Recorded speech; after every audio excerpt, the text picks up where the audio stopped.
I'm in the Drewsland Balcombe Drive area of my constituency, West Central St Andrew, very close adjoining the bordering constituency of Western St Andrews.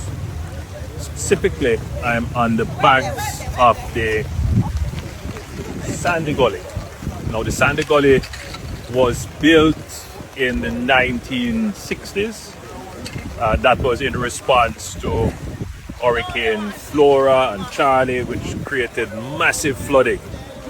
And this has been really the spinal main infrastructure for drainage for the entire Kingston and St Andrew, particularly for St Andrew, taking water from the hills and carrying it through St Andrew into the harbour. Now, the infrastructure is aged, as you can see, and some of it is crumbling, but by and large, it is still very functional. Needs to be maintained on a regular basis, needs to be cleaned, but it will still carry a huge volume of water.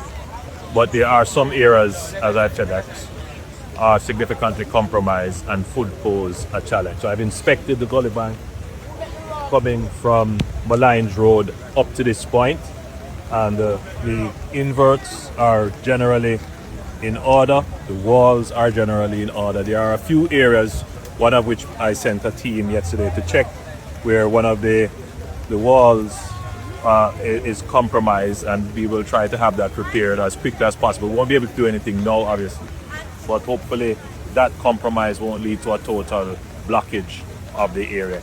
Further down, there is another area of compromise which we're going to look at. But in spite of its age, it is being challenged by not just persons living on the gully bank, which in this instance, there is a safe distance between the gully and the homes, but it is also challenged on a daily basis by garbage, but other kinds of infrastructure work. In this case, there is a sewage line which runs parallel to the gully, and that has been compromised, and the compromise of that sewage line would have also compromised the walls, the invert, and the walls on the other side. So if you can give viewers a perspective of the damage of this end of the gully.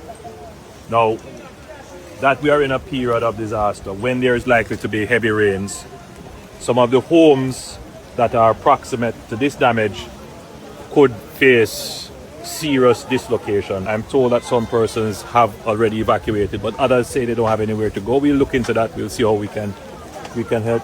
But we will mobilize very quickly after the hurricane to ensure that this is repaired. Of course, this is not going to be a simple repair, as you can see, but we will ensure that it is repaired. There is a program to do repairs along the entire stretch of the Sandy Gully. That is a major capital works. It will take time, but as we are facing more frequent and intense natural disasters, this is an investment that needs to be done. So again, I want to appeal to all the residents who live along this drainage spine, which is the Sandy Gully, to take the necessary precautions. If you are on the gully bank, now is a good time to make precautions to move off the gully bank.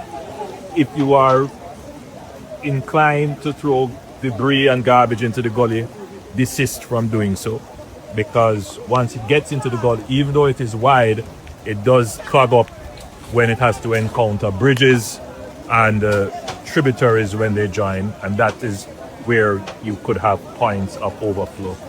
So to the residents here in Waterhouse, Balcombe Drive, Drewsland, I give you the assurance that this matter will be addressed. In the interim, do what is necessary to stay safe.